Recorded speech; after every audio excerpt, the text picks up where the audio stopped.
to the Super Speedway.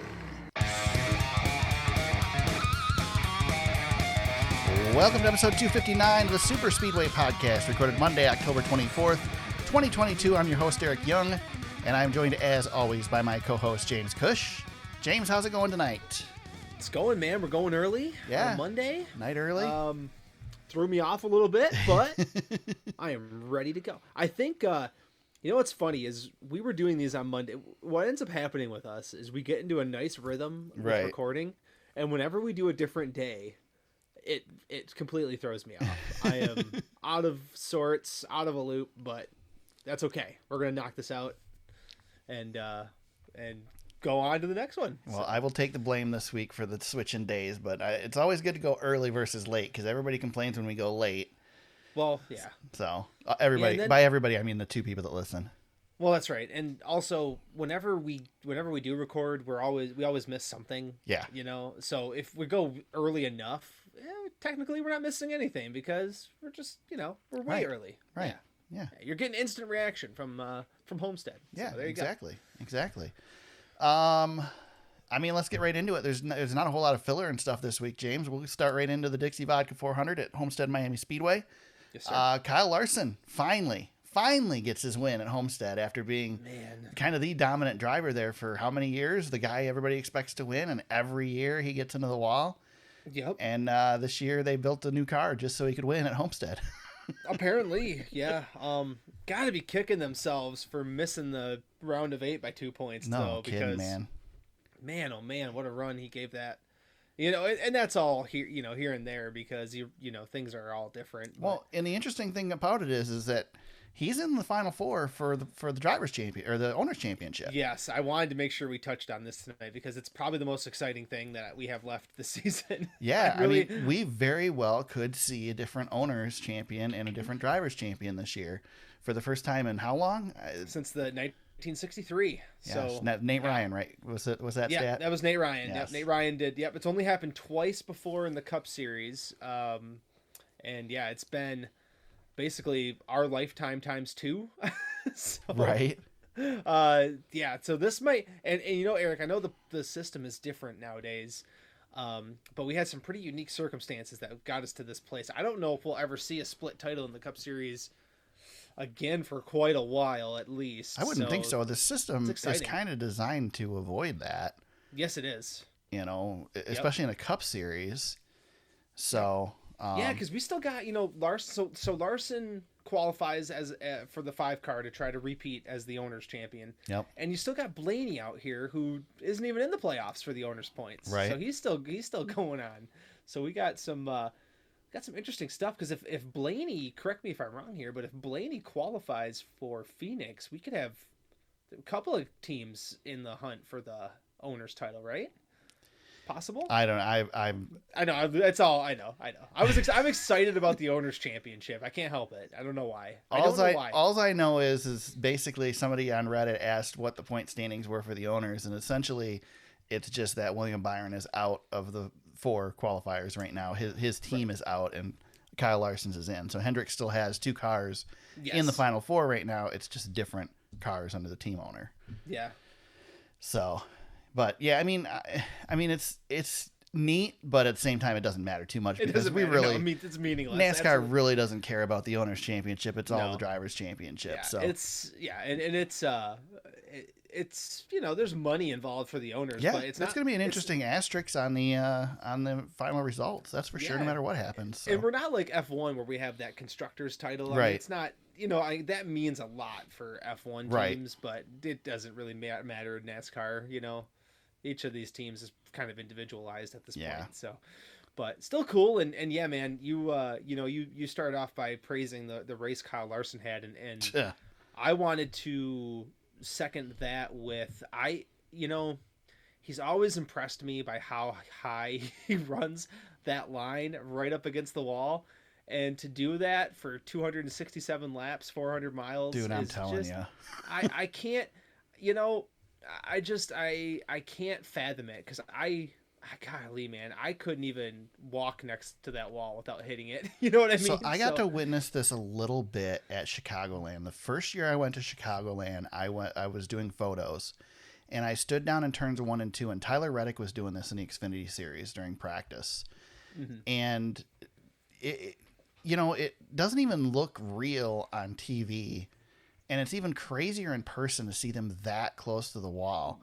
I mean, I went to Darlington this year too, and Darlington, but it's a different beast at Darlington, because Darlington is not, you're not going the speed at Darlington that you're going at Homestead, and Chicagoland was very similar to that, but not everybody does it at Chicagoland.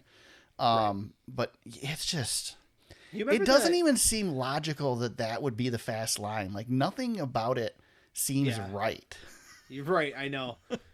And he was the only one to, and that wall's bit him a few times in the past. Yeah. And probably would have bit him again here if it wasn't for the composite bodies, Sure. Yeah. I mean, I know he's bounced it off there a few times, yeah. But, Eric, you and I attended a bunch of races before the Michigan repave, right, when we thought Dale Jr. was the wall, was the rim rider, right. And that he wasn't doing anything like what these guys do. No, they were a couple feet off the wall back then. They weren't. Yeah, we thought that was amazing, right? I mean, that was the first evolution of riding the wall. Now these guys are just right up on that thing. I think that the NBC broadcast did a good job of explaining just how perfect you have to be to run that line. Like, you can't miss it by an inch. If you miss it by an inch, you're in the wall, because you're basically touching the wall. Yeah, Denny Hamlin learned, and I think a lot of guys learned. Yeah. Well, I mean, we say they learn, but they come back and they do the dang thing every year. So. Yeah. But yeah, a lot of guys don't. There's only a handful of guys who can really run that thing like that. It's not a long list of drivers who can get up there and ride, and somehow Kyle Larson can do it. It was unbelievable. But yeah, I mean, it just completely in awe, and you can't put together a much more perfect day than what Kyle Larson put together in this race for a guy who was as dominant as he was last year, and then this year just has kind of been out to lunch throughout a lot of the season. As you said, didn't even qualify for this round of the playoffs. But yeah, perfect day for him. Both stage wins and the final, 199 laps led. Just an incredible day for old Kyle Larson. For sure. Yeah, he had a couple of challengers. Yeah. Notably, and I mean, an incredible race. I think we'll talk about Martin in a second, but I was going to say the battle between Ross Chastain and AJ Allmendinger late in that race after that final restart was some of the best racing we have seen all year long. Yeah. AJ was giving it to Ross. Mm-hmm. I can't wait to see AJ in this Cup Series next year. Yeah, he's been on a little bit of a tear in the Cup Series too. So, but those guys just, I mean, absolutely phenomenal. And TV was making it out like they hate each other, but I think they fist bumped after the race. Yeah, there's decent respect. They're teammates. They used to be teammates, Yeah. And I'm sure that they've had their disagreements too. And I mean, who hasn't had a disagreement with Ross Chastain? Probably just about everybody in NASCAR. But they didn't take each other out. There wasn't anything bad there. It was perfectly clean racing. There were some chops and whatnot, but not anything major. Yeah, I mean, and Ross races a certain way, and I feel like he was okay with how he was raced there, even though he's sitting pretty for the championship now. Right. I still think there's a race to be won, and AJ was doing everything he could. Eric, I looked up AJ's stats real quick. He's run 16 races this season. How many top 10s do you think he has? 16 races? Yep. Probably 9. Oh, you were closer than I thought. He has 8. Half of his starts are top 10s this year. Nice. Yeah, and that's not a lot of road course. I mean, there's plenty of road courses on there, but he's got 1, 2, 3, 4, 5, 6. He's got 6 top 10s in a row, including a second at Watkins Glen, and now this third place. So that. Maybe a championship contender in waiting here for Mr. AJ Allmendinger. Could be. I mean, at the same note, I mean, we had 15 guys that won races this year. That it's true. That's true. So who knows? He's gonna be a problem next year, man. Oh yeah, I think. Yeah. I mean, we've been saying that for the last 2 years that he'd be a problem if he was in the Cup Series full time. Yeah. Well, I think he's proven us right here. He's giving it all he's got. Yeah. Love it. Love seeing it. From Kyle Larson with the perfect day to the guy who has a great day, was challenging for the win potentially, and throws it away again. Ryan Blaney downshifts on the access lane coming out onto the track after his pit stop, spins it out, and ruins his day. He left another bunch of points on the board, and now I was listening to, I think it was on the tear now, and they said he's basically, a little bit of math here, but he's basically thrown away 30 points in these first two races, and now sits 16 back from the cutoff. So, he was grumpy on pit road afterwards too. Oh, I can imagine. And he said it. He said it was my fault. Another driver error cost us points today. I mean, he's not out of this thing, but, for a team that hasn't won, it's a tall order at this point to think that they can win this championship at this juncture. So yeah, it is. But they're fast enough too, which is crazy. On the same note, he finished 4th at Martinsville in the spring. Yeah, and that's the thing. Like, they are fast enough. You just don't want to write them off, but at some point you got to win a race. Right. And I just, if you keep having mistakes, I don't know. I know you have this dream of him doing it without winning and getting the championship without the win, but yes, I just really don't think that is possible in this format. I really don't. Yeah, it technically is possible, but I don't think it ever is going to happen. It is my dream that he wins the championship. I know it is. My perfect. You like disruption. Scenario, yes, I do. My perfect scenario for the race at Phoenix is that Blaney finishes second and Kyle Larson wins. would really be fantastic. Yeah, so. you like disruption. I like chaos. That's where we differ. Right. Yes, that's it. That is true. I like structured chaos. Yeah. In the end, the result may be the same, but I want it to be as ridiculous as possible for us to get there. Unfortunately, I'm a NASCAR fan, so it happens a lot. It does. Yes. Yeah. You're in the right sport, and you're hosting a podcast at the right time. So. Right. Yep. Well done. You mentioned Martin Truex Jr., another guy who challenged for this thing, and then Larson wrecks him on pit road, according to Truex's crew. I mean, Truex took the blame for it afterwards. I mean, yeah, and Truex didn't take full blame for it. He did put some on Larson, but I think it was on the broadcast or maybe it was on the radio. I heard it. I don't know. Somewhere I heard it. You don't think about the fact that these guys, when they're coming down pit road, it's not IndyCar. They don't have a button that they hold that puts them at pit road speed. They're watching lights on their dash. Yes. They are not looking up at all. No. So if somebody stops in front of them, they get hit. Yep. And Larson's job is to get down pit road as efficiently as possible. And the most efficient way is to sit right on that bumper. Yeah. If the guy in front of you is going the speed limit, then guess what? You're going to go the speed limit too, and you're going to ride as you rear all the way down. Yeah. And Larson didn't throttle up and spin him out. You know, if you set the cruise, you know what I mean? Like, you're setting the cruise. You're not gassing up to break the speed limit or anything. Yeah. Truex has no one to blame there but himself. And I mean, I felt pretty good because I called it. I'm like, yeah, he'll throw this away somehow. And sure enough. But he did slide right into his pit. So yeah, we did get to see one of my favorite chaotic things in NASCAR is the reverse pit stop. So yeah, I always enjoy those. That's pretty good. Fortunately, nobody got hurt either. That was pretty. Yeah, always a scary situation when a car gets turned on pit road. Yeah, especially because he was so close to his pit. Yeah. His crew was right there, and the jack went skidding all over. I mean, and that's a heavy piece of equipment. So yeah, it is. But yeah, thankfully nobody was hurt, and we have a silly situation at the end of the day. So another driver I wanted to point out, running up front, finished 5th.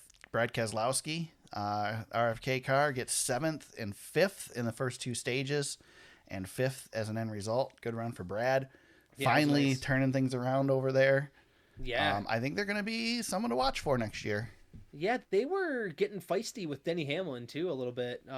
Some contact was being made out there. That was kind of nice. Yeah, Brad was in the mix, and that has not been the case for very much. But, like you said, Eric, next year, we've seen a few of these races here as we're getting towards the end of the season where Brad's starting to find it. And, the team itself has a win, so... RFK finally making some gains here. Yeah.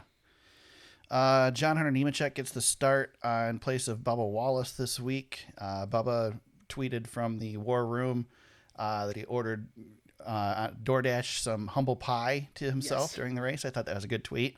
Yep. Way to get the sponsor in there and kind of acknowledge the fact that, hey, you were a bonehead last week, so. Yep. But John Hunter Nemechek finishes 27th after a spin.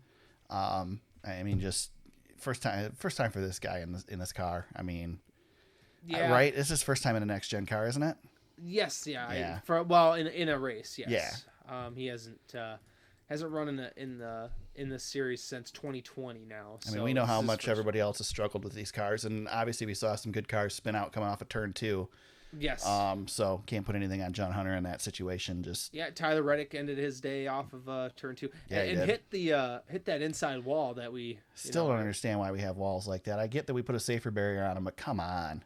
Yeah. Yep. Why do you have to angle the outer wall out? Why can't you angle the inner wall in? You know what I mean? Don't know. Yeah. I just don't get it. Come on, there are smart people that design these racetracks. They've got to be able to use some engineering sense. Yeah, there's a better way. Yep. So frustrating. Yep, it is. And luckily, John Hunter didn't hit very hard. I mean, he bumped it. But Tyler Reddick, he hit it a ton. Yeah. Yeah, and John Hunter backed her in, too, so. Yeah, but thankfully, yeah. Thankfully, he rolled it to the wall, so. Yeah.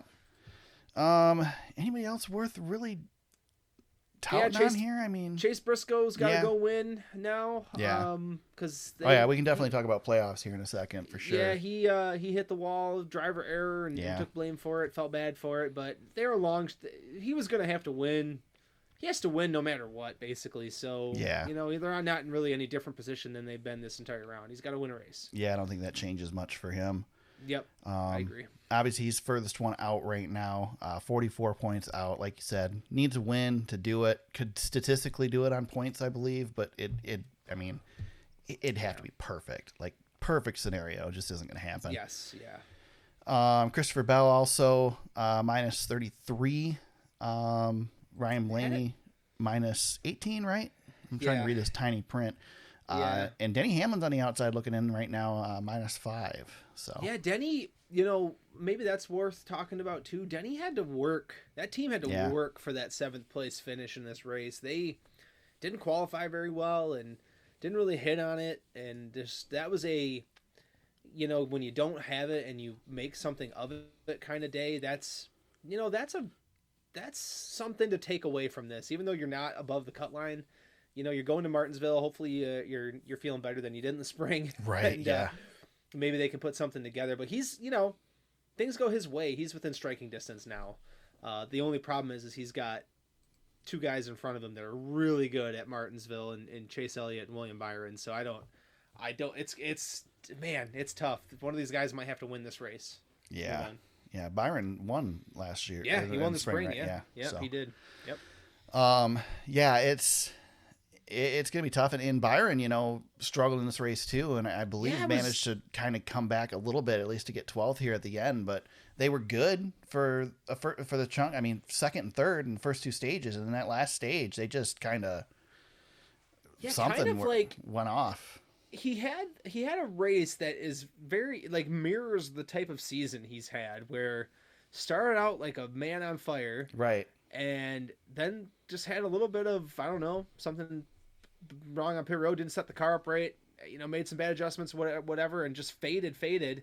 But continued to battle on. He's found a way to get a top 12. He stayed above the cut line, but it was not a pretty day for Byron. But that car's got speed. They've qualified extremely well the last 5 weeks here. So, if he can go to Martinsville and do what he did in the spring and be right there and have a top 5, he'll get where he wants to go. Right. I mean, all he's got to do is qualify on the pole, and then he's good. I mean, yeah, he'll be all right. Can't pass there, so. Yeah, I think he's okay. Wherever you start, you'll finish. You might as well just wave the checkered. I'm a little worried about what we're gonna see. Green checkered, be done. Save ourselves 500 laps. Yeah, like the F1 cars at Monaco or something. Yeah, just right. Get in a line and go. Yep. Yeah. So, I don't know. Is there anything else, James? No, I think that was a great. It was an uneventful. I mean, not really uneventful race. It was a good race. I mean, Homestead. Man, just watching this race. Oh, I know. Can we put Homestead on the schedule like 3 times? I'll tell you. I mean, it's such a perfect place for the championship. I know. I can't. I know what it's such a. It's so racy. It's just a racy place. To borrow a Brian France word, it is a quintessential NASCAR racetrack. Yeah. It is a perfect 1.5 miles. Although I don't know who it was this weekend that taught Jeff Burton finally that this place has progressive banking, because he was so excited to talk about it on the broadcast multiple times. I mean, we've had this configuration here for like 17 years or something like that, isn't it? It's been a long time. Like, Well, he used Jeff to race Burton on just it, so. figured it out. If they stay above that seam, it's the same banking. Okay, Jeff, we got it. Thank you, Jeff. Got it the last 4 times. We got it yesterday during the Xfinity race. We're good. Yeah, it's just such a the asphalt's perfect. It's just a perfect racetrack. Yeah, I mean we've if you've listened to our podcast for a while, it's no secret that this is one of our top 3 favorite places. Yeah. And we've hit we've beat the horse dead many times that we would love this championship to go back here at some point. It makes me sad, James, because I'll probably never get to this track. Because without it being the championship race, it's so far away that if I'm going to fly to Florida to go to a race, I'm going to go to Daytona. Exactly. That's the hard. And I think it's probably the problem with Homestead in general. But I would love to go here. It seems like such a great place to watch a race. Yeah, I just just keep it on the schedule. It's I keep it in the playoffs. At least keep it in the playoffs. Yeah, I know. But it's so perfect that we would go there one time a year. It was just for the championship race. Yeah, it was perfect. It definitely lost its way on the schedule when it got eliminated from the championship and moved around. Remember, it was like the 5th race of the year at one point. It definitely has some luster back where it's at. Yeah, well, in 2020, it got completely. Yeah, right. The whole thing was a mess, but yeah. But now it seems, maybe this is a great spot for it to be, definitely would love to see this place multiple times instead of Texas, but I know we're losing one of our. I just like the fact that there's so many opportunities for stuff to happen naturally here versus Martinsville, where you're going to get the green white checker wrecks at the end and stuff. You have that wild card stuff, which is great when it works, but sometimes it feels gimmicky. Nothing about Homestead feels gimmicky. No, absolutely not. And not to mention it's a 1.5 mile track, which is what the majority of our schedule is. Right, and even when crazy things happen, when we were racing for championships here, like we knew why. Right, it wasn't out of the realm of why things would happen. Right, like when Carl Edwards wrecked on a restart when he should have won the championship the year Jimmy got number 7, like we knew like Carl Edwards is not great at restarts and it cost him a championship, and that was just natural part of racing. Yep. And it was just what a great place. Love I hate to leave it behind, but I'm so glad we're here. I know, I'm with you. The NASCAR Xfinity Series and the Truck Series were in action the day before. Xfinity Series had the Contender Boats 300, or also known as the Noah Gragson Homestead Miami Win 300. Kyle Larson stunk up the show on Sunday, and Noah did it on Saturday too. Yeah. Just put a clinic on for sure. What did he say on pit road after the race? We whipped their asses or something like that? Yes, he did. Yeah. Yes, as he was attempting not to pass out from out or vomit. Whatever anxiety-riddled state he was in. He was having a hard time. This is a 200-lap race, and he led 127 laps. Yeah, and honestly, Trevor Bayne gave it another ride. Yeah. And had an issue on pit road and rallied, but that was the only challenger all day. I don't even know if you could call him that. I mean, no. There was all I was waiting for all day is for how is Noah Gragson going to screw this up, because he's screwed it up here so many times. I mean, This guy, you talk Kyle Larson's been a favorite here. Gragson's been a favorite here every time we've raced here in the Xfinity Series, every time he's been in the car and somehow has managed to blow it. So finally runs a perfect race, gets himself... sweeps today, both stages in the final. So, jeez, man, he's got a chance to win 10 races now. Yeah, and locked into the final 4 as well. So, goes to Martinsville, which is a track that he's good at, man, and doesn't have to worry about it. So. When the Xfinity Series playoffs started at Bristol, right? That's their first race. Yes. No. That was the last race. They started. Oh, okay. So they start at Texas and go forward. Okay. I think. Yeah. Well, since Daytona, where he finished 22nd, he's got he's got 5 wins, a second, a third, a 10th. That's it's like, I don't know. He's done it, Eric. He did what he said he wanted to do. And flat out kicked everybody's butt all season long. So he's ready. He's ready for the Cup Series. There's no questions there. You got him on one end of the spectrum, and then you got Justin Allgaier on the other end, who just continues to try to throw this championship battle away. Oh my gosh, yeah. Just struggle bus all playoffs, man. Just should have been a favorite, and he's only 5 points out, but he's 5 points out from AJ Allmendinger and Ty Gibbs. Like, he's got to beat one of those guys. Yeah, he's got to basically win because he's. Yeah, it's gonna be really hard to do at Martinsville. That's gonna be a great race. That's gonna probably be the race of the weekend. Oh yeah, I think so. Yeah. But Justin's a really good race car driver. The problem is, one of the great things about the Xfinity Series now, especially with less Cup guys, is we get to see these drivers break through. I mean, we've had, think off the top of your head, Eric. I mean, we had Cole Custer and Chase Briscoe have really fantastic seasons, and now, Ty Gibbs and Noah Gragson, and there's been a handful of others. Justin's just good enough to have really good runs, but these rockets come flying in, these super talented young guys, and they steal the show every year. Justin's a great consistent driver. There's just always somebody better that comes along. That's right, and they're always in the same equipment. Yeah, that too. That's always part of it. Well, and I mean, he got hit a major monkey wrench when Josh Berry won into the Final Four. Oh yeah, that took a spot that was Allgaier's spot. Now Allgaier's got to win to get in because that spot's taken. And I mean, Berry could have done it this coming weekend because we know Berry's really, really good at Martinsville. Yep. But yeah, that threw a wrench into things for him. Yeah. And made it a much more uphill battle. To get in. So for sure, yeah. And AJ's not going to give up a whole lot at Martinsville. He's going to be tough. Ty Gibbs has got plenty of points to play with here, so yeah. He can have a little bit of a problem and still not be in too much trouble. It's a cushion. They're not safe, but I mean, 30 points is it's pretty safe. Yeah, you can't ask for a whole heck of a lot. No. I mean, you finish on the lead lap, you're good. Yeah, well, or go win a stage, and that's right. Yeah, that's true. Gives you another 10 right there. So he's in good shape, really good shape. Yeah, I'm not worried about Ty making it. No, so. I don't think so. I think he'll be fine.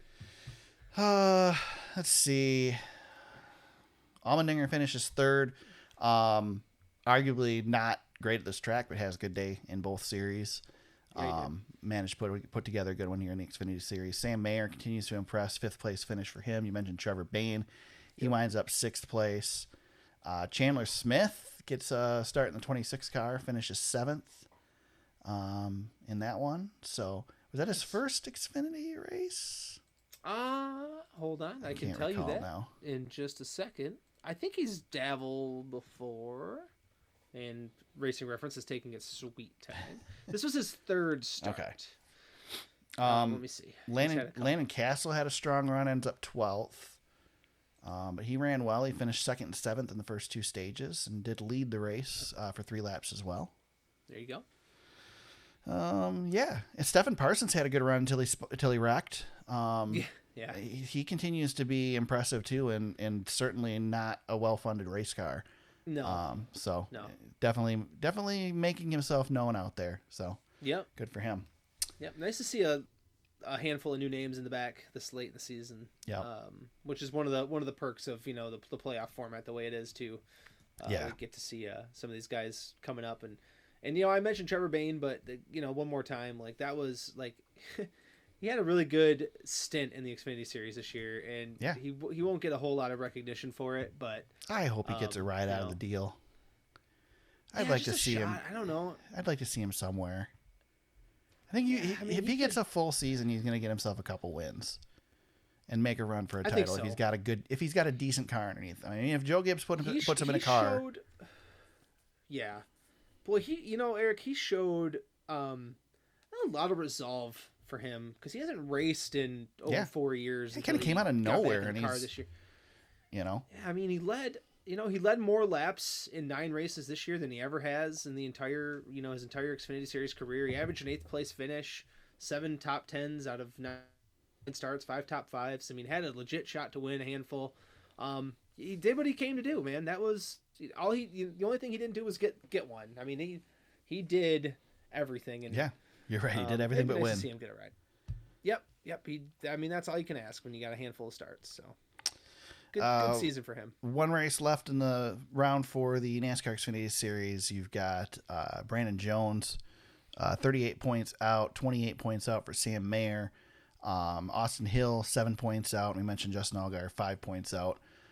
Those guys on the outside looking in. Josh Berry, AJ Allmendinger, Ty Gibbs, and Noah Gragson are all in right now. Of course, Gregson and Berry, the 2 JRM cars, are locked in for the final race. Yep.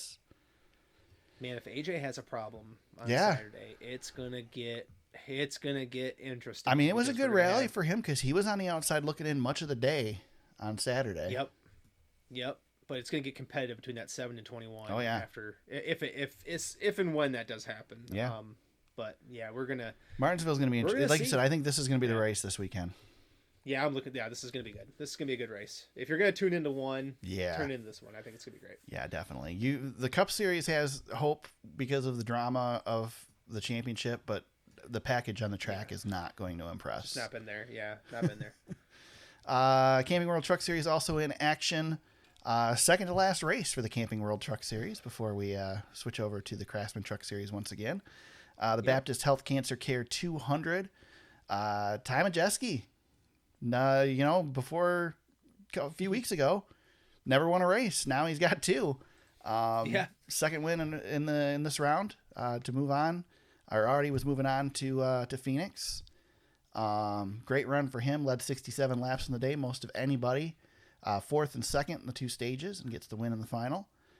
So great run for him. I think the only better run on the day than Ty Majeski's was the rest of the Thor Sport crowd, who managed to drop anchor, pull the parachute, and allow Ben Rhodes to qualify in the final transfer spot. You think NASCAR is going to look at that, or are they going to let that go? So here's the thing. I want to talk about this because I want one of 2 things to happen, James. I want NASCAR to crack down on this BS, or I want NASCAR to finally say, listen, we get it. You guys are teammates. We expect you to do this type of stuff. Do it. And I'm sick and tired of the TV broadcast sitting there playing along. Like, oh, Matt Crafton's got such a big run. He's flying through the field, and all of a sudden, man, he just can't get by Ben Rhodes. Baloney. Come on. Call it out. Call it for what it is. Junior called it out. Junior called it out on Sunday when Truex suddenly dropped anchor. Of course, Truex ended up getting past Hamlin anyway. Yep. But he was ready to call it out. So let's call it out. Quit playing these freaking games. This Fox broadcast is already the worst it could possibly be. James, I didn't even realize until I looked at this, until I was putting the notes together, that John Hunter Nemechek didn't make it. Because they never even acknowledged it on the freaking broadcast. This is the guy who was the favorite to win the championship this year. I know, man. He just wasted a season again. Yeah, he did. Getting to the championship 4 is not a wasted season, because that's the best. I mean, that's all you can do. Yeah. Yeah. Circumstances are what they are, but my goodness, John Hunter Eric, every time we talk about the Truck Series, like, man, John Hunter let it get away, or, it's, just, I don't know. I never liked this move from the start, and I just feel like it's just never worked out for him, unfortunately. So we'll see what the best equipment he could possibly be in. I know. And he's got Cup experience, and he should have just stuck it out in Cup. I don't know. I'm not him, though. I mean, he's winning races at least. I mean, yeah, but I don't want to be in charge of running a driver's career. So no, he can do what he wants. I just think it's disappointing. Yeah. Stuart Friesen almost made it, though. Yeah, he did. Yeah, close. Yeah. Speaking of people calling other people out, Stuart Friesen on pit road after the race. No, that's what he does. Yeah, I was a fan of that. I was happy. I like that. Stuart's not afraid to do Stuart stuff. Well, I mean, when Thor Sport owns half the freaking field, I mean, they can pretty much dictate what they want to happen. Yeah. And it just, the thing is I don't think there's any way you can police it. So just put your hands up and say, listen, you guys do what you got to do. Don't pit. You're not allowed to come down pit road and just park it. You got to be on the track, but you can play these games. Just acknowledge the fact that we're doing it. Let the TV broadcast say, hey, look, he's not going to pass this guy. He'd be stupid to pass him. Yep. Let the fans have judgment from there. Yep. But NASCAR will botch it, because that's what they do. Yeah, I was wondering how hard you were going to go on that whole situation. Yeah, I was pretty irritated about it. It's frustrating, yeah. Like I said, I'm less irritated about what's happening and more irritated about the fact that we pretend it doesn't. Well, you can't penalize somebody in the Cup Series, like they did to Cole Custer, and then, do That this. appeal, by the way, is Thursday, I think, or Tuesday. Yeah. Yep. Thursday. Thursday. Yeah. Yeah, I think. I hope they overturn that stupid penalty too. Yeah, I mean, it doesn't matter. The penalty doesn't matter. Yeah, it doesn't matter. I mean, it does in the pocketbook. To Yeah, but that team, I'm sure it matters. Yeah, it's just so pointless. I don't know. Yeah. Oh, It's man. like we all know what's happening. Do we really look at the F1 series and say this is not? I mean, everybody calls F1 pure racing, and they do this stuff all the time. Oh yeah, they do this to the extreme. Yeah. I mean, they've been cracked down a little bit on what they can do too, but they still do it, and it's acknowledged, and that's just how it is. So okay, great. Then let's just acknowledge it. Yep. Acknowledge it, move 100%. on, and I mean. Anyway, I could go on all day about it. It's just stupid. Yeah. I'm done. Yep. Good. Good enough. With that, we lock our final four in for the Truck Series. Zane Smith, Chandler Smith, Ty Majeski, and Ben Rhodes gets in. And those are your four running for the title. If I know anything about the Truck Series, it's going to probably be somebody like Ty Majeski or somebody you just don't expect. He's, but that being said, he's been really good. He has been really good. I mean, I was looking at some of his numbers, and 15 top 10s on the year, just always up front, always up there all year. And now, like you said earlier, Eric, he's broken through twice here recently. They got another week off, and then we'll settle it. Championships on at Phoenix November 4th. Here's the one I like to do when we get to the Final Four, James. Looking at this Final Four for the Truck Series, is there anybody in here that you're like, they don't deserve to be there? Is there? Well, the problem maybe is Ben. Maybe, but he's the past champion though. He won last year. Yeah. And Zane Smith's been really freaking good. Yeah, Zane Smith I think deserves to be there every year. Chandler Smith's been good. The problem is like I gripe and complain at John Hunter Nemechek, and I have a hard time putting him in here. Yeah, I'm with you. The way the season's been, he shouldn't be in there.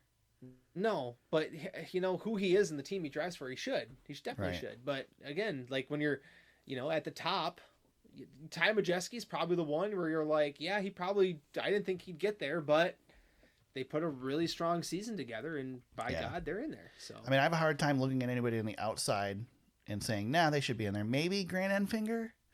Yeah. Maybe Stuart Friesen. He missed it by 2 points. I mean, he was. Yeah, Stewart could possibly be in there. You could say Carson Hocevar, but man, his season I don't know what the hell happened to him. He just disappeared. Yeah, he tanked, and so did Crafton. Well, Crafton tanks every year. Crafton's been around a long time, so I don't expect him to always, be in contention for everything either. So no, he's the old dude. He is the old dude now, man. He's Ken Schrader back at Doesn't seem like that long ago he was the old dude, but no, he was driving for Kevin Harvick and was one of my favorites in the old EA Sports NASCAR games. Love that truck. I think I stretched out long enough, James. We'll talk to the news. There's only one item in the news right now. Your buddy, chasing the woman, gonna go do some drag racing. Tony Stewart. Yeah. He's got sick of driving in circles. He's gonna drive in a straight line now. Yeah, and nothing more boring than going in circles until you go in a straight line. Right. Apparently. Yeah. Yeah. Is anything kind of cool though. What's he driving? What's he running? It is basically from what I understand, it is the second tier NHRA series. Okay. What is he? Is he a drag? Is he running a dragster? Or Yep. Top fuel or dragster? top alcohol. Not Still, top man. fuel. Not top fuel. Top alcohol. Well, how many horsepower is that? About 8,000 on the back. A of him? lot. Yeah, there's a lot.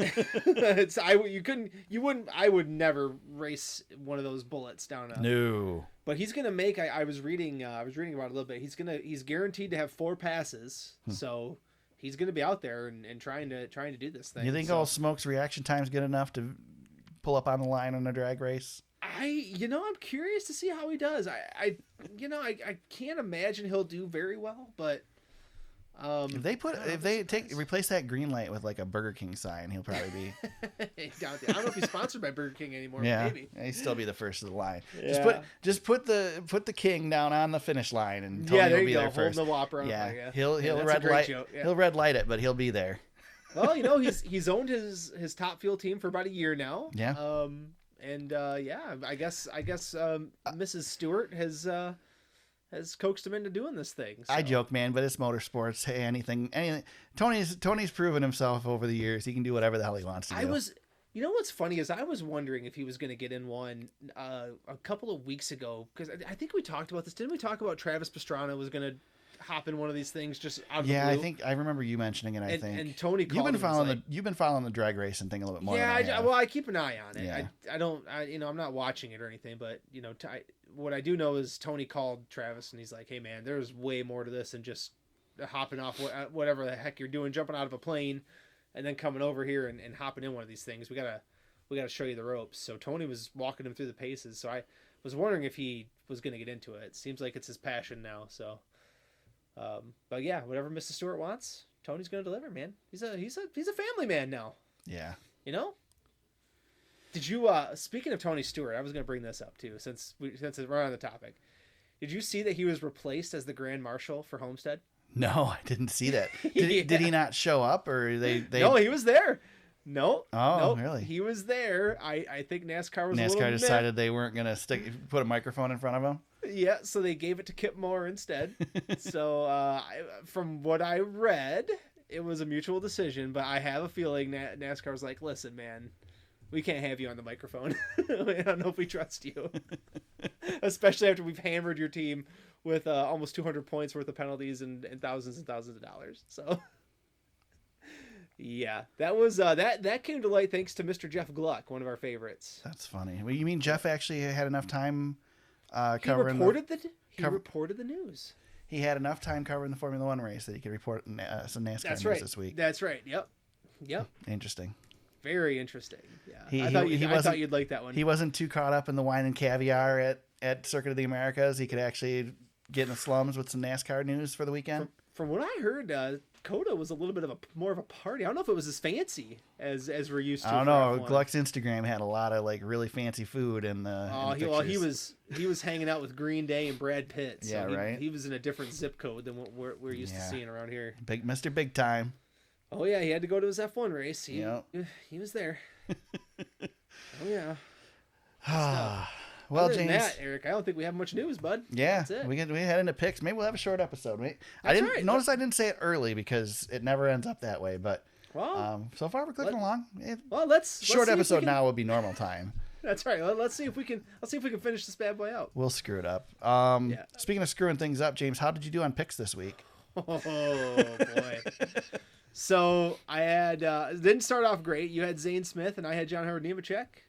So I was already in a 52-point hole. Yeah, that was rough. I rallied with Ty Gibbs over Brandon Jones, and then Sunday happened, and you pitched a perfect game with Kyle Larson. I rallied with 9 points from Tyler Reddick. So thank God he finished top 3 in the stage, or else I would have been in even more trouble. So. Puts me 77 down for the race and 86 for the season with 2 races to go. I messaged you and said, I think it's over. Just like that. We were basically tied all season, and now we're done. You had 2 guys with single digits. That's rough. Unbelievable, now, man. James, just in case you're feeling any bit of goodness still after this. I'm not. I know, but I'm gonna rub it in a little bit more. So you are 86 points behind me right now, and I want to remind you that at 2 points during the season, my driver was disqualified. That's right. You did. You had 2 disqualifications. I have 2 single point back-to-back weeks. That's right. And you're still 86 points behind. So I know. Oh, trust me. Those disqualifications are not forgotten. I definitely have had that. So understood. Understood. Yeah, this is one of the biggest weeks we've had of the season from you, Eric. 136 is pretty high. Yeah, it's a good week. I've had a few 140s, but that's you can't have a much better week than that. It's pretty good. So thank you. Congratulations. Thank on you, the Kyle Larson. Yeah, right. Yeah. Yeah, There's still time. So you get to make your first pick for the NASCAR Xfinity and Cup Series. I did not put the race names down, but who cares? That's okay. Xfinity Series. Who's your pick for the Xfinity Series, James? I am gonna take. I'm gonna have the first pick in Phoenix too. So man. Oh man. This is really tough. You know what?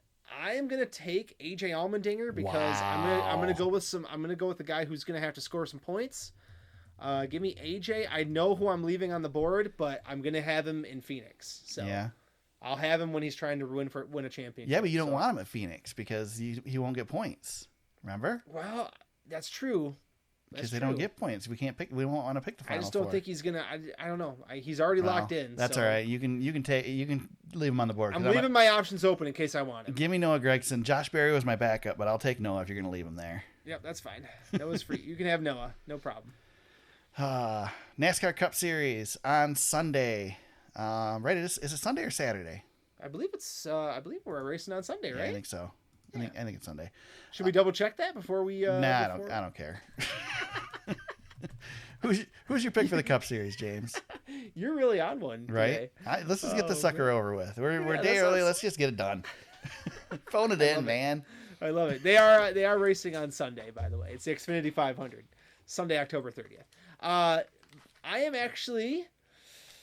I'm going to take William Byron here. I just have a feeling from what I saw in the spring, he'll be the one to beat. That leaves the door open for Mr. Denny Hamlin for you, but I don't know. William Byron, you said? Yep, I'm taking. Sorry, Byron. I pulled the cord out of my headphones, so I didn't hear anything you said there. That's all right. I was filibustering for you. So Perfect. The race is Sunday. Okay. So I did find that out.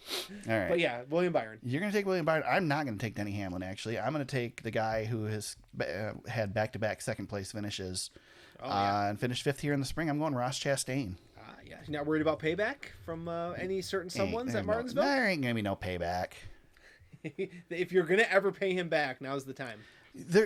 Here's the deal. Especially because Denny's on the outside looking in. Ooh, do you know when I'm trying to build some suspense. You know when any chance at payback ended, right? It ended last weekend. Denny raced him pretty rough there at one point. I did see that. There is no payback after your driver for your team is sitting a week for rough driving. That's right. Denny is not an idiot. He's not. Now, if Chase Chastain gets into him, maybe. But no, there's no payback. Nope. That ship has sailed. I don't think so. So there you go. Right. Fantasy League, James. I know I did pretty well this week. You did. You almost won it. You missed it by 3 points. Yeah. So Freaking top Freight three. Train. Our buddy Freight Train takes the dub. Eric, you were second, and Justin 713 was third. Pretty good week for most of everybody. I got in a little bit of a bind because I had Tyler Reddick in my after stage 3, but I finished fifth. That gives me a little bit more of a cushion with 2 races to go for the title, but Eric, it's close. Yeah, 63, it is. 63.90 for me. Green Eggs and Hamlin 63.11, so he's right there. And Ranger not going out without a fight in third. 6222.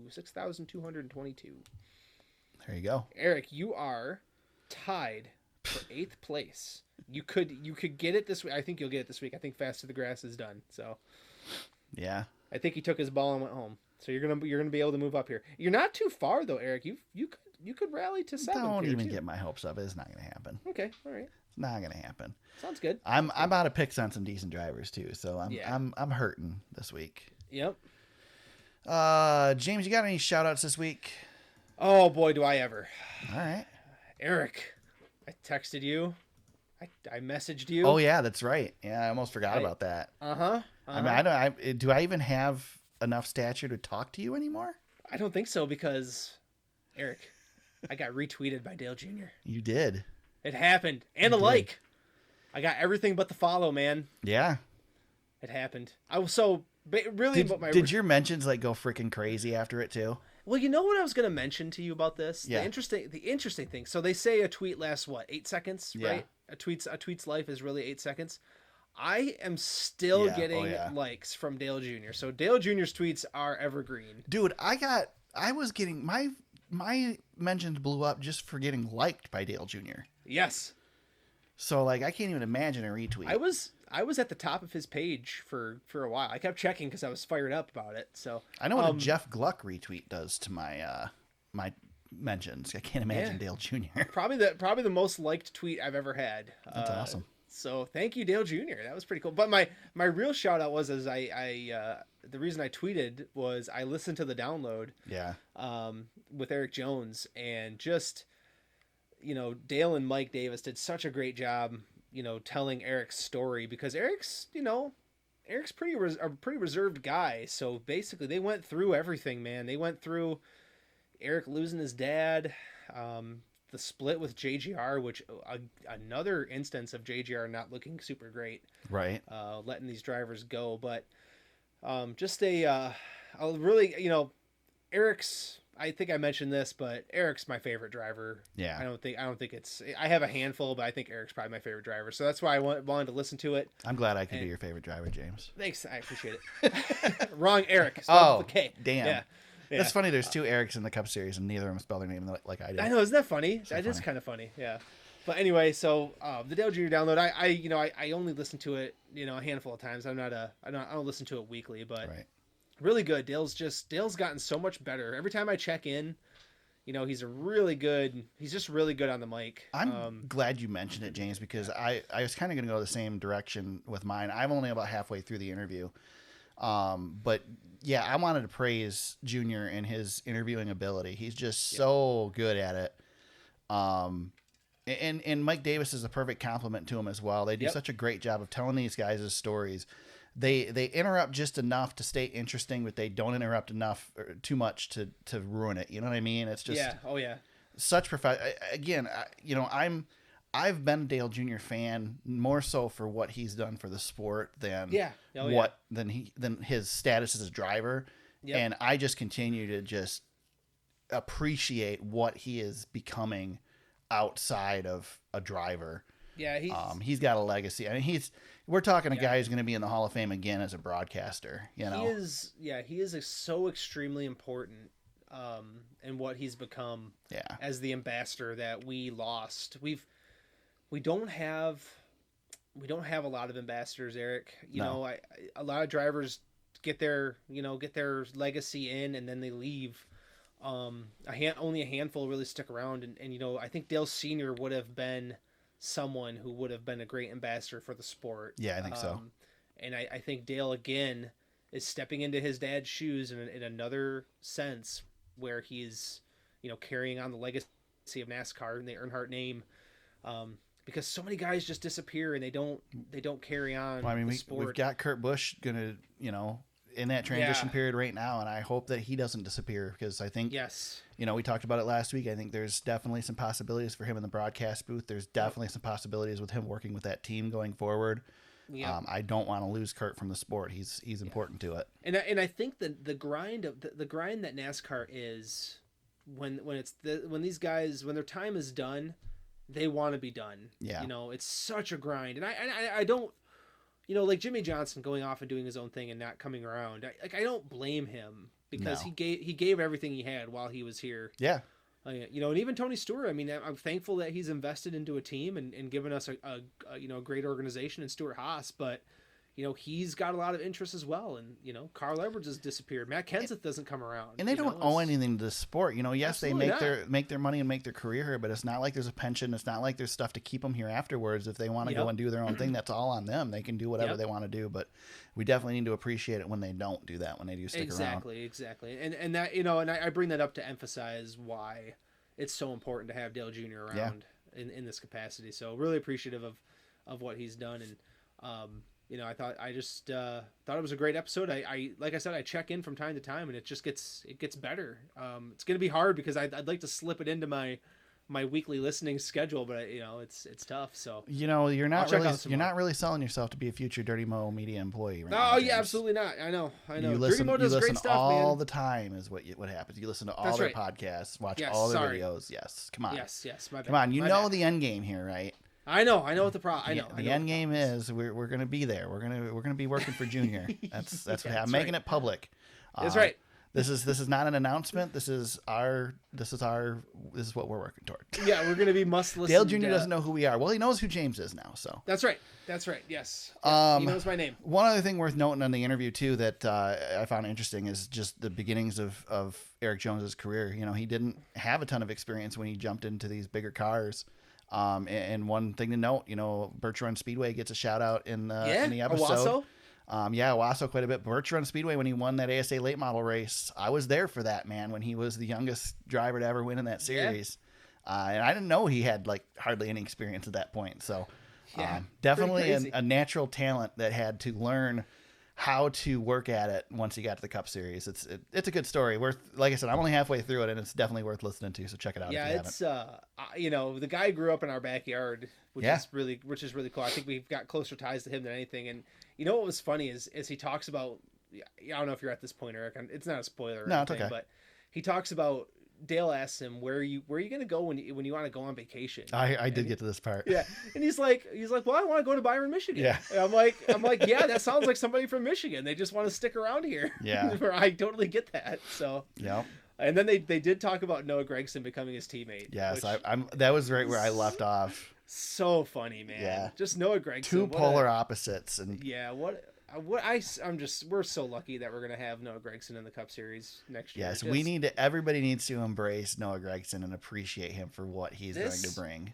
Yeah, this Petty GMS team, man, Yeah. they've got some mojo. I'm really looking forward to seeing if they can continue to grow here moving forward. I mean, Eric's excited to be there. Noah's going to bring excitement to the team.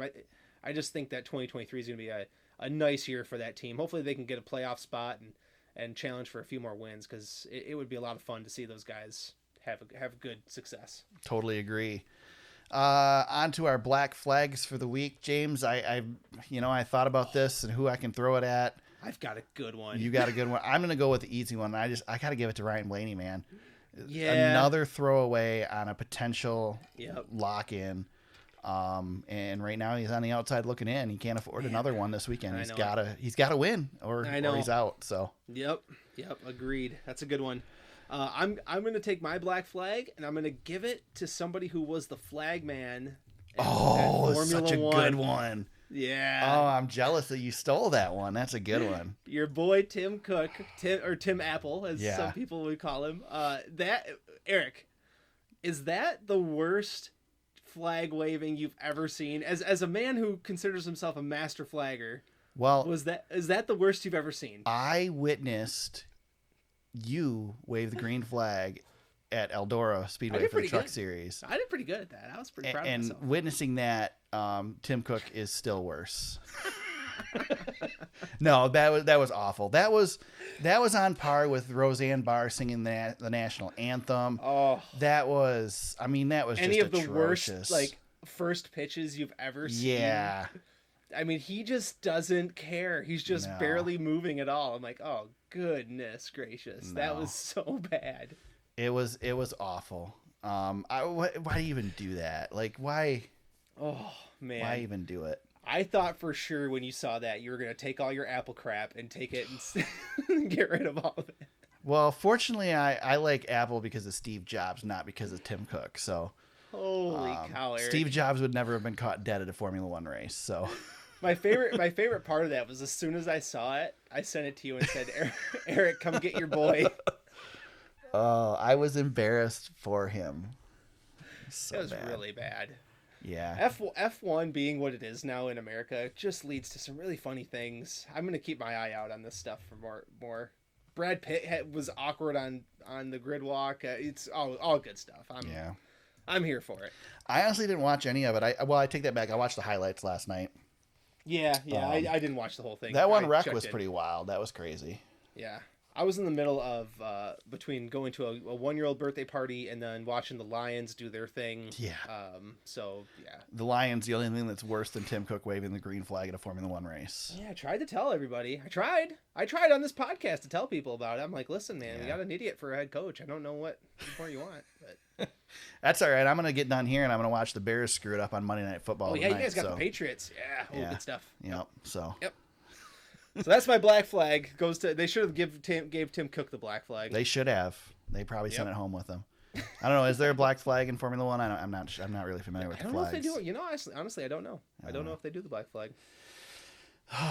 James, if Tim Apple wants to send you a message on the old Twitter, how can he do that? Well, if he goes to Dale Earnhardt Jr.'s page, at James Cush on Twitter.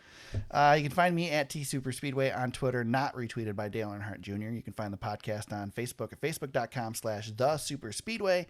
Our website is thesuperspeedway.com. You can find old episodes of the podcast, show notes, links to articles we discuss, past race coverage, photos, and much, much more. Find the podcast on Apple Podcasts, Spotify, Google Play, Stitcher, and SoundCloud. Subscribe now for new episodes each and every week. We go to Martinsville Speedway. The NASCAR Cup Series and the Xfinity Series are in action. It is the penultimate race in the season. For some reason, that everybody uses that word now. Nobody used to use it, but now everybody uses it. You got to. Oh, you got to now. Yeah. So we will find out after this weekend who is locked into the Final Four for all three series, and then we will head to Phoenix to crown a champion. We'll be back next week to break it all down and preview the championship for all three series. Until then, everybody, let's go racing.